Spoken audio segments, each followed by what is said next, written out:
وآتوا حقہ یوم حصادہ، اور دے دیا کرو اس کا حق. کس کا حق؟ اللہ کا حق.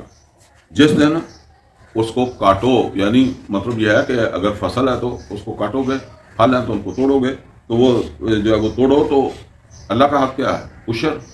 زکوٰۃ بھی اللہ کا حق ہے، ٹھیک ہے نا. تو اسی طریقے سے فصلوں کے اوپر جو ہے وہ پھر عشر بن جاتا ہے. وآتوا حقہ یوم حصادہ، کھاؤ اور اللہ کا حق یاد رکھو. ولا تسرفوا، اور دیکھو جو تم بھی کھاتے ہو نا اس میں اسراف نہ کرو، ضائع نہ کرو، غیر ضروری طور پر جو ہے وہ نہ کرو. یہ فضول خرچی جو ہے نا، یہ ہم تو اس کو زیادہ بری نہیں سمجھتے. قرآن کریم میں اللہ تعالیٰ نے فرمایا ان المبذرین کانوا اخوان الشیاطین، فضول خرچیاں کرنے والے شیطان کے بھائی ہیں. اور یہ فضول خرچیاں کہاں ہوتی ہیں؟ زیادہ تر یہ ہوتی ہیں شادیوں پر. فضول خرچیاں ہوتی ہیں مرنے پر، ٹھیک ہے. فضول خرچیاں ہوتی ہیں کوئی بچہ پیدا ہو گیا ہے، خاص طور پر 4 بیٹیوں کے بعد پیدا ہو گیا ہے، اب فضول خرچیوں کا امکان ہے، ٹھیک ہے نا.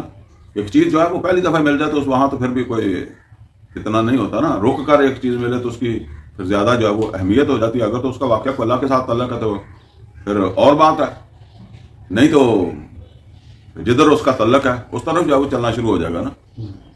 تو یہ فضول خرچی جو ہے وہ اللہ کو پسند نہیں ہے. بنی اسرائیل کو اللہ تعالیٰ نے جو ہے وہ جب من و سلوہ وغیرہ دیا نا، تو آیت نمبر 60 ہے سورہ بقرہ کی، وہاں فرمایا کلوا واشربوا من رزق اللہ، کھاؤ پیو اللہ تعالیٰ کے رزق میں سے، ولا تعصوا فی الارض مفسدین، اللہ کا رزق کھا کر زمین کے اوپر فساد نہ کرو، ولا تعصوا فی الارض مفسدین.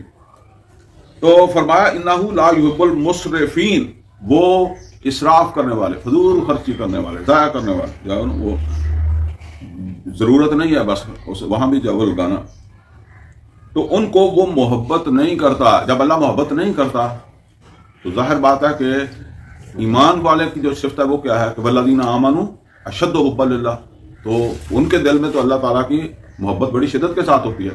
تو ظاہر ہے یہ محبت دو طرفہ تو تبھی بنے گی جب بندہ اپنے آپ کو اس لیول کے اوپر لائے گا کہ اللہ بھی میرے ساتھ محبت کرنے لگ جائے اور میں کرتا ہوں فضول خرچی. اور فضول خرچ شیطان کے بھائی ہوتے ہیں. وہ بے شک میرے باقی سارے کام پورے ہیں، عمرہ پورا، داڑھی پوری ہے، نمازیں پوری ہیں، حج پورا ہے، ذکر اذکار پورا ہے، لیکن یہ ہے کہ بیٹوں کی شادیاں کرتا ہوں.